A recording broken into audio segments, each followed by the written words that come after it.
Everybody's been talking about tariffs recently, including me as somebody who has been paying a lot of tariffs. And I've talked to many friends who are successful business owners, and I have been shocked by how little they know about tariffs, how high tariffs are, who actually pays the tariffs. And I thought, man, if a business owner doesn't know how tariffs work, the average person would have no reason to know how tariffs work. I'm certainly no expert, but I have paid a lot of tariffs, and I thought it would be interesting to make a quick video and kind of explain how the entire process works. Now, I've brought a few products to market. The big one for F-Stoppers was the F-Stoppers flash disc a few years ago. Currently, I own the hot sauce brand Olivium. And with all of my products, I have always first tried to have them manufactured in the United States, and it has always failed miserably. Now, the very first thing I want to put out there is who pays tariffs?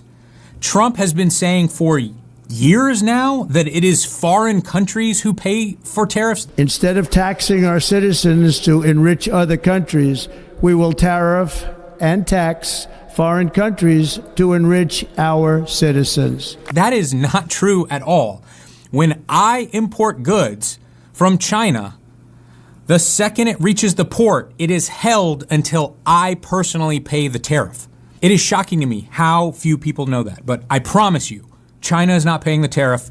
I'm paying the tariff. Now, for people who understand who pays the tariffs but are still pro-tariff, they have two main arguments. Number one, they say when you import the goods, there's going to be this tariff. It's going to raise the price of the goods. Therefore, American companies are going to be able to compete. And at a certain point, it will actually be cheaper to have your goods manufactured in the United States versus China.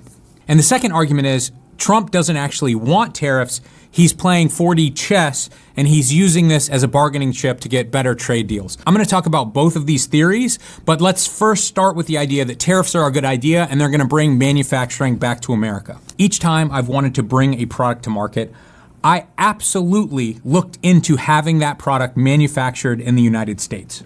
It is so difficult and risky to have your product made overseas.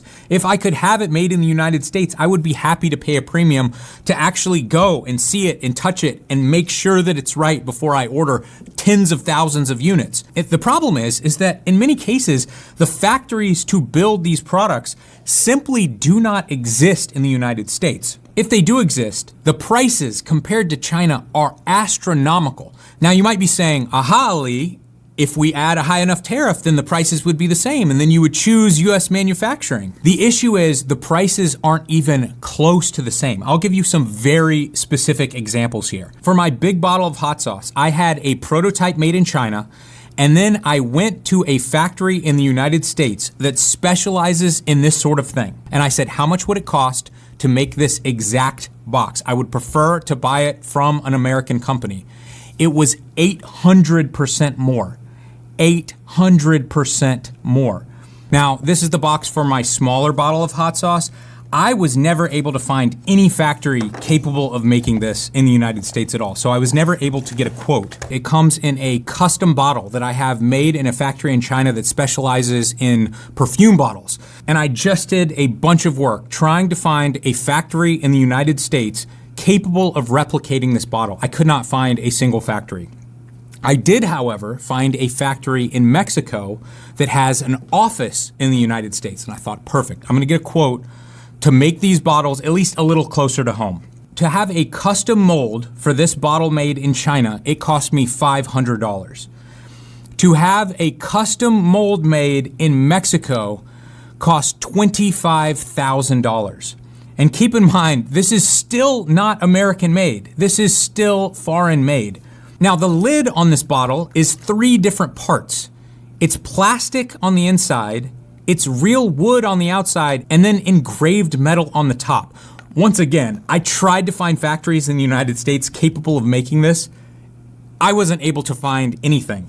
Another part of this that I have tried so hard to get manufactured in the United States is the label, just the sticker. But the prices that I was being quoted by printers in the US are outrageous. They wanted $7,000 to build the plates, and then they wanted $2 per label to print this little bitty label. $2 per label. In China, there's no setup fee at all. The cheaper labels are 5 cents a label, and the ultra high quality label that I wanted, 25 cents. Once again, 800% more expensive to have it made in the United States. So again, I'll say I would love to manufacture all of my products in the United States, but the prices simply do not make sense. And that's why almost every single thing that we buy has been manufactured in another country in full or at least in part, like this. The sauce is made and bottled in Florida.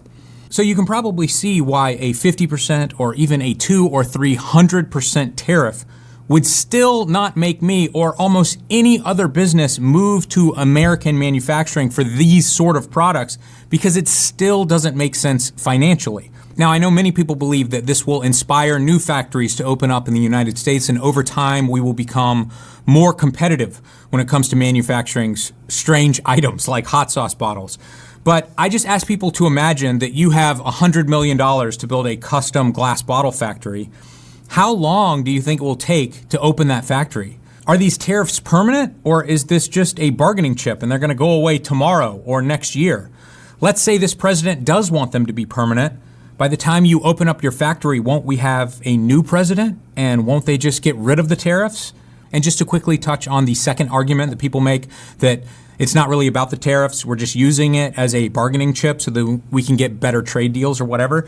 That's probably true to an extent, but I will point out that Trump did put tariffs on Chinese goods in his first term, and Biden actually didn't remove them. So we have had some tariffs on some goods. Now, those tariffs were targeted, and I don't think that they went towards finished goods. But for me, who's just having empty bottles made in China, I have been paying those old tariffs. I'm gonna cut this video here because I am far from an expert. I am just some guy who pays tariffs, and I thought it would be interesting to make a video and give you guys kind of an inside scoop on what's going on, because this is far more complicated than what some people would have you believe. Tariffs are a tax hike on foreign countries that, again, have been ripping us off. Tariffs are a tax cut for the American people. Sorry, have you ever paid a tariff? Because I have. They don't get charged on foreign companies, they get charged on the importers.